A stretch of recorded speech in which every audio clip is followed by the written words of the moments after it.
On this week's episode of Life with Mackenzie, Mackenzie and her mom, Angie Douthit, go to New York City.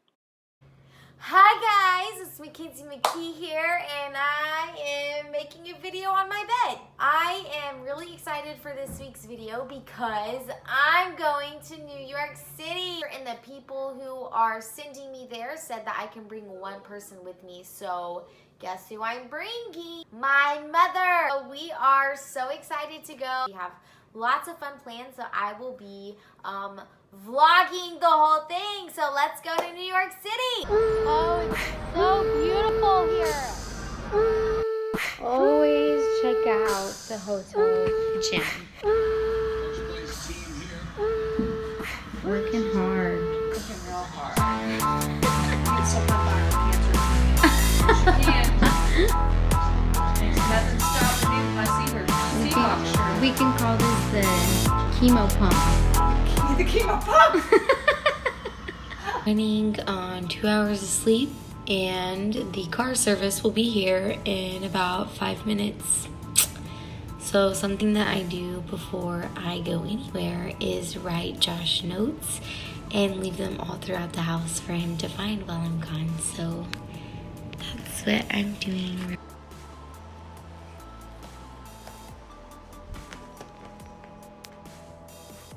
My mom's been kind of working on her bucket list and things she's wanted to do, and there's a lot of things we've got to do since January. She's done more than she's done her whole life, and there's a lot of things she hasn't gotten to do. So to start this trip out, she had just kind of had a conversation with God how she would love to go back and visit New York City in Central Park and Times Square. And I went to her house and told her about this MTV After TRL show, which was an absolute blast. That's the whole reason why I went. And told her I got to bring a support person.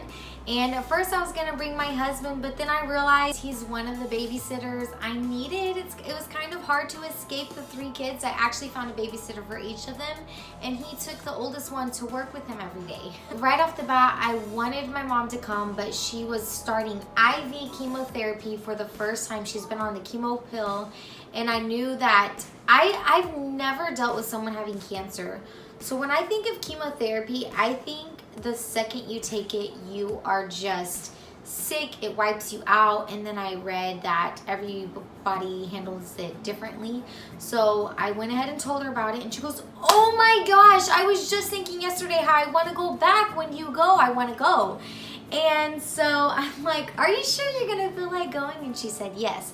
Standing outside for 24 in the morning, and my car service is so far 4 minutes late. So to start the trip off, we got our bags packed, and we were leaving at 4 in the morning. So we got up, I called her, and I'm like, my car service is gonna come pick me up, and then they'll pick you up, we'll make it to the airport, you know, we're good to go. So 4:30 rolls around, and I called her and I said, "Mom, they haven't showed up yet, and so here's the number, call them and see what's going on."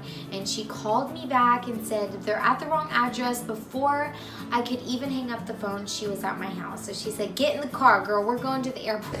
At the airport, she told me on the way there, in the car, she said, "I talked to God a lot this morning before we left, and I know that I'm not supposed to be going with you. I'm not on anyone's schedule, I'm not on anyone's agenda, but I want an opportunity to share my story on this trip, even if it's just one person. I'm sure we will run across someone. You know, maybe it's just that one person on the plane you get to share your story with, and it changes their life. That would make the whole trip worth it to her." We sit on the plane, in the first plane ride, she sits next to this guy, and they did not stop talking until the plane landed. And she told her entire cancer story. I just shortly realized, the whole time I was thinking, you know, I've been on all kinds of business trips. I've traveled all year. I've went so many places. I get on my plane, I get my earbuds in, I watch a movie. I don't even look for opportunities. And because she's so open-minded and looking for opportunities, they're always there. So I already felt like the trip was fulfilled. Like, I'm like, Mom, you got what you wanted. Like, this is awesome. It wasn't even because of my platform. It's because you're open-minded and you started a conversation. Sometimes it's just a matter of putting your hand on that person next to you and saying, hi, I am Mackenzie, or I am Angie Dowdit. I knew the trip was gonna be so fun with my mom because the first thing that was said, right when the car service didn't work out, she picked me up, and the first thing the airport said was, ma'am, do you have hairspray or shampoo in your suitcase? And she pointed at her head and said, are you kidding me? We make it to New York, and let me remind you that my mom is a marathon runner. Since finding out she has stage 4 cancer, she will go on, the first month or two, she didn't walk. She could barely make it to her bedroom. She was sick, she was weak, she was losing weight, she had no appetite. Like, it was pretty rough, and recently she's been walking every day. I have been walking a mile a day. That's all I can get in, and sometimes it's hard for me. We have arrived. I said we have arrived. Times Square right down there then. I have no clue. We're looking straight down. There's water that way. I think we're looking for Chipotle. Look at the little people with on the bus where you sit on top. Oh. I was very nervous and scared about getting there and her being so sick, and I just prayed and prayed about it, but she was not nervous one time. It was her body, and she's like, God will not put us in a bad situation. Like, he's gonna take care of us. And so she's just a breath of fresh air all the time. You guys, this couple, they're getting married. Zoom in on them. Oh, so cute. There's another couple. We took off. We walked all the way through Times Square. We found lunch. We ate, and it was pretty interesting because she eats so little.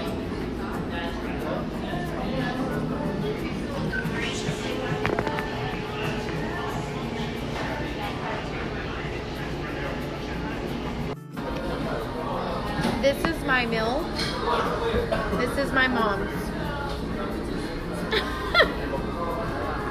Hey. Look at this. And I felt like I was just a pig the entire time because I'm eating these meals that are like 3 times the size of hers. And we walked nearly 10 miles that first day. It was beautiful, and that was our first day in New York. And I'm like, God, if this is the only day we get to walk, if she's sore tomorrow, if we did it in for her, this trip was worth it. This one day was worth it. You guys, ooh, look at the lighting on this elevator. Oh, lobby. My throat is so sore, and I'm supposed to be on a talk show today, but we are meeting in the lobby with my old teen mom producer. Where is she? So the next morning, we actually got a hold of my Teen Mom 3 producer, Rachel. Yeah, that's what. Say hi! What's up? And we got really close to her, but she really got close to my mom because she would try, I was such a hot mess then, she would get a hold of my mom and say, what can I do to make Mackenzie happy? And my mom would say, bring her an avocado, and she would bring me an avocado. She was one of the first people to reach out to my mom when she got into the hospital. We were so excited to eat with her, and my mom talked about God and prayer and love the entire time. I remember being a teenager and people knocking on my door that were my age, anywhere between ages 13 to 18, and saying, I want to talk to your mom, because she was that mother everyone went to. She was that, she took care of people, and you could really open up to her without judgment. I think a lot of Christians have ruined it for others because of judgment and because of rules and because of regulations. It's just about love. Love one another, and as my mom says, always be kind. We're back at Times Square, Mom. Times Square. It's not pretty. Yeah, true. No. Are you gonna get your hair done, Mom? Yeah, they're gonna fix my hair. Sorry, that's not intention. I just want you to start thinking. Get that concealer on before you take a picture, girl. Oh, it looks so good though. 2 years from now, what do you want to do? I told them I love them. Guys, look how cute this room is. So cute. And she followed me in there and sat down and just shared her story. She didn't even know these people and just sat down and shared her story. And this is them the whole time. Like, no one yawned, no one, nothing. They're amazed. I think the girl almost burnt her hand on the curling iron because they were so focused on my mom and her story. And then the guy came back and said, every Monday we do a Mom Crush Monday, and we were thinking about having Miss Angie on in the crowd and on Mom Crush Monday since she is here. And my mom's like, I could just see the excitement in her, and she starts doing this in her hand. She goes, I would love that. The date?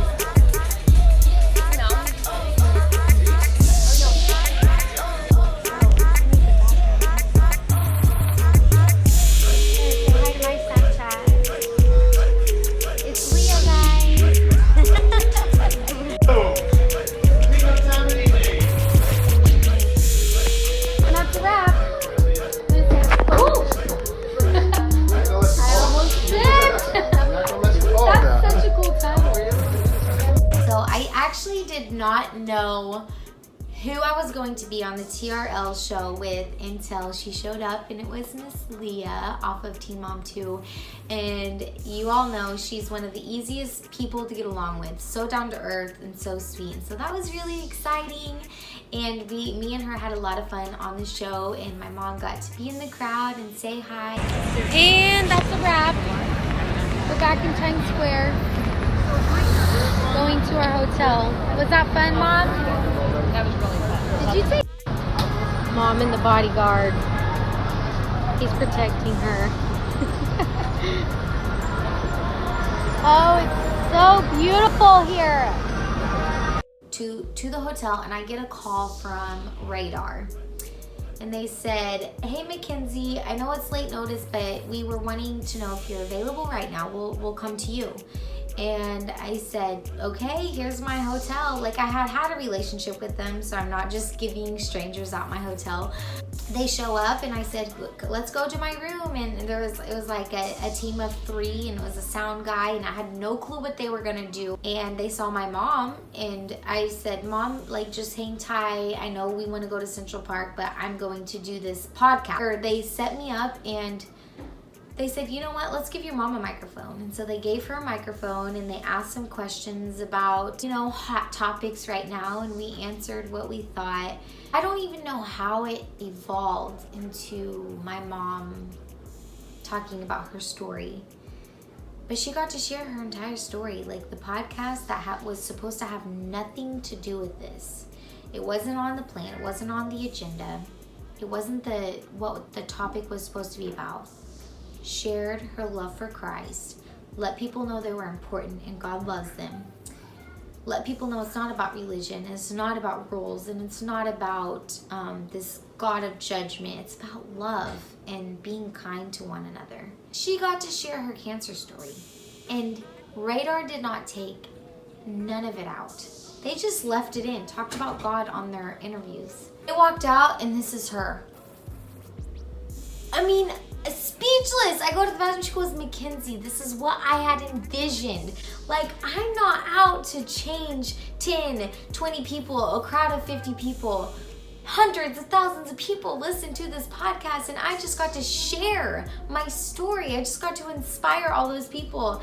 And I'm just like frozen right there in the hotel room. I'm in shock. Like, this was not even supposed to happen. And she prayed about that. Radar, she's using Radar. And I think so backing up, my mom got judged. I got judged so much for you're a Christian and you let your knocked up 16-year-old be on MTV? And she's like, why shouldn't I? And then people are like, you prayed on MTV? Do you realize the kind of viewers that watch that? And she's like, you know what? I think Christians think they're too cool to speak to other people. I think they have to stay in church, stay around Christian people, and I don't think that's what it's about. Maybe the people who listen to Radar's podcast are the people who need to hear her story. So why not let your daughter be on MTV? Why not? Like, it's just ridiculous the way some of the people think. And that's what I've always loved about my mom. She doesn't stay in this specific area on this one TV channel where only Christians listen to. What if you're not doing any good there? You need to go out and you need to let people know that they are loved. No one's better than the other, and everyone sins the same. And that is how we can draw people in, not being judgmental, not acting like you're better than everyone, because no one is better than anyone. And so that is a valuable lesson my mom has taught me. My mom's cleaning up my stuff. Yeah. She's had to do that my entire life. She says my bed's a mess. You guys think it's a mess? It's not. There's crumbs. They just made your bed and you already have crumbs everywhere. Oh, they had to come and make my bed. So they don't make Mackenzie, suitcase. what you did to them.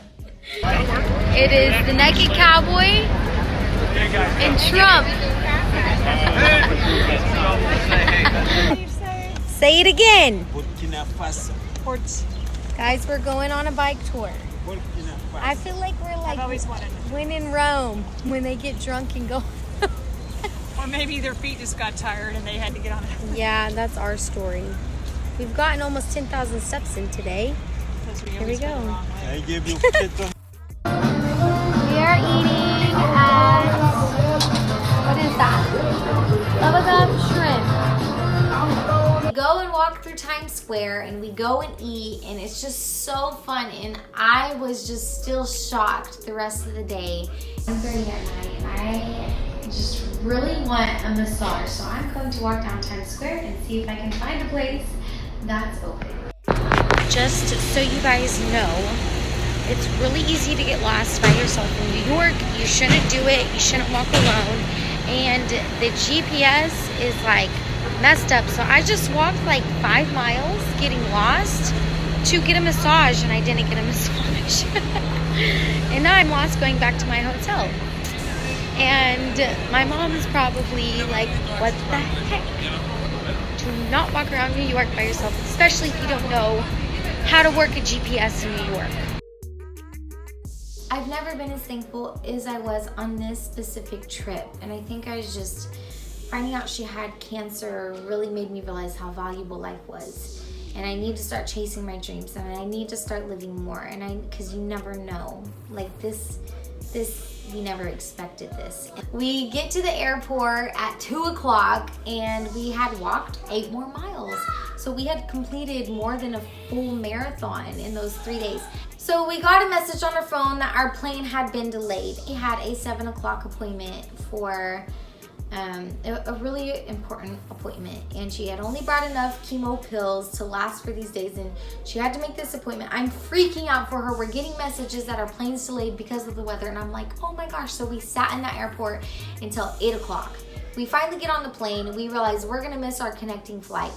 So the entire time on the plane, I'm freaking out, and I look over, my mom is just peaceful.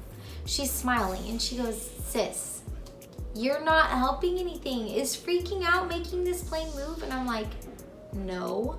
And so she's just like so calming, and so like even the other people are, I'm missing my connecting flight. We're all going crazy. You guys, it's 1 in the morning. We missed our connecting flight. It was the last flight out, so we either had to stay the night, and she would miss her doctor's appointment for chemo in the morning. So we're at the rental car service. We're not happy. We're driving home from Dallas at 1 in the morning. It's a 5-hour drive. And we rented the car. And we went, and we drove all night, and we listened to good music, and we had good talks. I am so thankful for that time with my mom. She made her appointment. Life is good. And I went to her speaking event the next day, and she told the entire story, not caring what one person in that church thought about her daughter being on MTV and God creating a platform so that she could change the world, and for Radar, her allowing Radar to come into her hotel room because she's not a judgmental person, and being on their podcast. It's just, it's amazing. She's amazing. And Angie Douthit will change the world one act of kindness at a time.